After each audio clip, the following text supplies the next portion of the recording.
This is Dolynny TV, and welcome back to another edition of Oilers Post-Game Talk, following another Toronto Maple Leafs game in which this time not as embarrassing to the Leafs as the last time out. Actually, a hell of an effort from our Edmonton Oilers. 3-2, a Leaf win. However, I'm joined on the line by my buddy Brandon, who is texting me just as all that craziness ensued in that final minute and a half, minute and 45, whatever you want to call it. Brandon, what in the heck did you think of that final minute and 45 seconds of play? Well, the Oilers came out and actually played. It took them 58 and a half minutes, but they came out and played, and I'll start with a beautiful pass from behind the net by Draisaitl. There we go. Thank you for your thoughts. We'll chat with you after the game. How does that sound? Sounds good. There we go. So with that, guys, that's exactly 58 and a half minutes to get ourselves some goals. But within the matter of 45 seconds, we had two of them on the board. And man, the Leafs were absolutely crapping their pants. Leafs fans in the building couldn't believe what was going on. I'm sure Kevin has a bunch of crazy things to say. However, he's probably in the stands right now trying to mull his way out of there, celebrating a win for his hometown boys. But we'll find out more from him in a later stream. With that said, the Leafs take a 3-2 final on the shots, 40-33 in favor of the Leafs. And where do you start with a post-game show for this Oilers-Leafs game? Well, it's pretty obvious exactly where you start if you're an Oilers fan. How about the man coming in for our starter who was sick tonight and doing exactly what Mikko Koskinen has done for us for the past week and a half, 2 weeks, whatever it's been since that last Leafs game. You know what? Absolutely 100% stellar effort out of Anthony Stolarz, Anthony Stoley, the goalie, whatever you want to call him.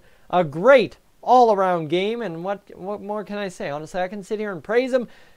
Dime after dime of a gem of a save and getting the job done. And I mean, glove save here, pad save there. Bang on. I didn't like how much he was sliding around, but dang was it effective for him tonight getting the job done. And guys, you want to see what a true backup to Mikko Koskinen looks like? Forget that Cam Talbot guy in Philadelphia. You know what? This Anthony Stolarz guy may just be, after tonight's performance, in a game in which was already pretty much a write-off if you're an Oilers fan, turns into a 3-2 final, due in part for 58 and a half minutes, because your goalie did absolutely everything he could to keep you in it. 3 goals. Yes, the Leafs scored 3 goals. A bad line change, a knuckle puck from the point, and Klefbom getting walked. That's your highlight plays to lead to 3 goals. Okay, so a knuckle puck. Scratch that, it's 2-2. The bad line change, get some defensive fixed in your head.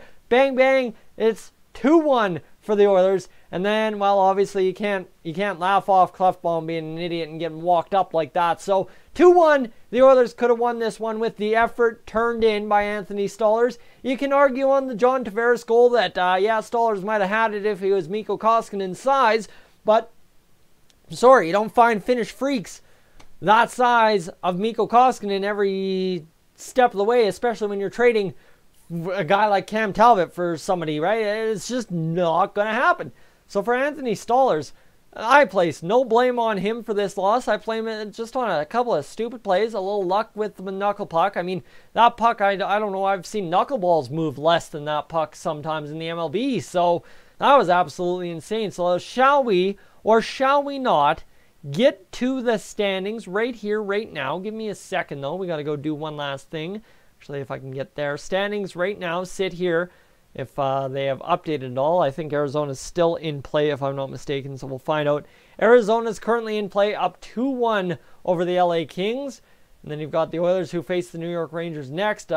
Chicago's playing Dallas, up 2-1. That's good. That's good for us. That's what we need. We need Chicago to win that game against Dallas. That's huge.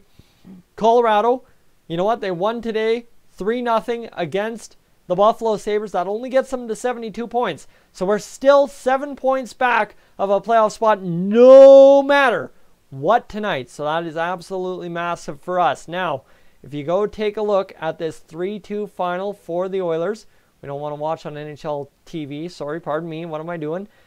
Get a clue, get a grip, and let's go over to sportsnet.ca and get yourself the stats. Tyson, we need to get going here, as that is right there. Paint Shop Pro, okay. Crazy ads getting in my face. So the goals, let's get to this. 3 straight Toronto Maple Leafs goals to open up this game. Morgan Rielly on the power play, the knuckle puck, like I said. Assisted by Jonathan Tavares and Nazem Kadri. Okay, Kadri gets back in the lineup, gets something going. Good job for him.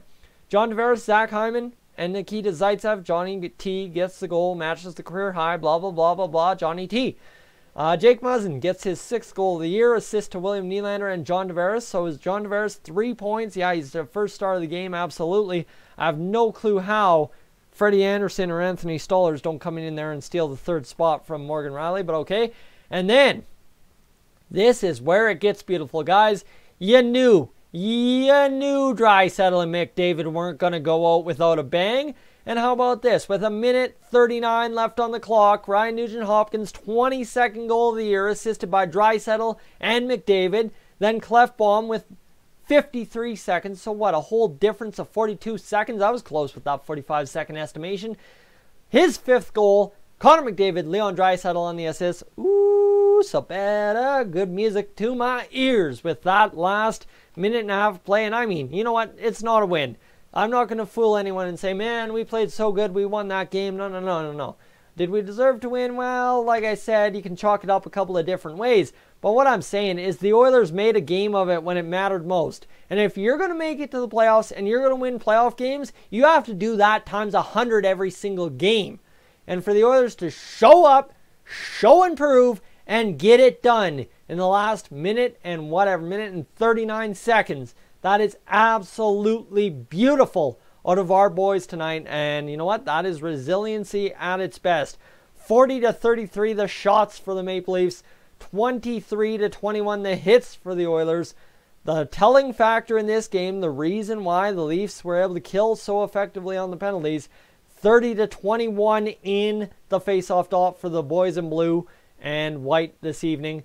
8 penalty minutes for the Leafs, 4 for the Oilers. So another disciplined effort. I mean, it does lead to a power play goal for Morgan Rielly, but hush off a minute here. The power play was the penalty kill was all right tonight. Giveaways 16-13 for the Toronto Maple Leafs. Oilers led in takeaways 10-8. Yeah, we had a couple of chances. Block shots again. Chris Russell. Here we go. I gotta go talk about Chris Russell, boys, because Chris Russell comes out of nowhere again and has on the same shift 3? I think, yeah, I can count 3 in my head. Huge block shots for our Oilers squad and gets the job done. So there is no pretending that the Oilers did not buy in to win. I mean, the defense, like I said, save for a couple of stupid mistakes on the line change and the Clefbaum getting walked. Honestly, a great overall game. Leafs got a bunch of chances, but that is the simple way. You want to beat this Oilers defense? Tip the puck on net. That's the simple way. If you're the other team, there's your secret. Tell your boys now. That's the way to beat the Oilers. However, the goalies for the Oilers are getting a little bit smarter and getting the job done in their head a little bit more. And that's good news for us as Oilers fans, because suddenly you have the goalie making saves, the defense only allowing one way to score, and the goalies are stopping that one way, and then you've got the offense absolutely clicking the way it has been of late. We're fine. We are absolutely gold mint good if we are Oilers fans sitting here talking about it at this point. So anything that really stuck out to me, not much. I mean, the Oilers were pretty bland.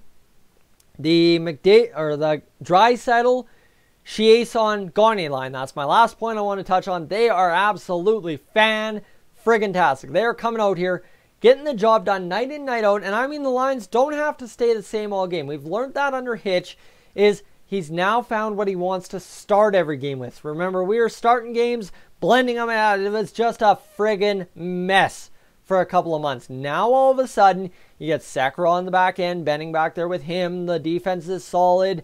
And then you've got your top 12 pretty much solidified. Lucic out tonight. I don't think it hurt us at all. And realistically, a 3-2 effort, you can kind of see the gel, the consistency that is this lineup coming together, getting the job done, and almost tying this game and forcing it to overtime. Guys, the last thing I'm forgetting to mention, guys, that last minute and 39 seconds of play, holy crap, beat the heart. I think I hit the floor a couple of times. The old heartbeat was absolutely insane, but to say it the best way, Kassian had a chance, couldn't clutch it. That's all right. We'll go get him in the next one. It's the Rangers, the Oilers, Monday night. And it's going to be an absolute huge game for our boys. Guys, I'm Tyson. This is Dolynny TV. As always, I will catch you in the next one. Have your say in the comments section below. Thank you so much for tuning in.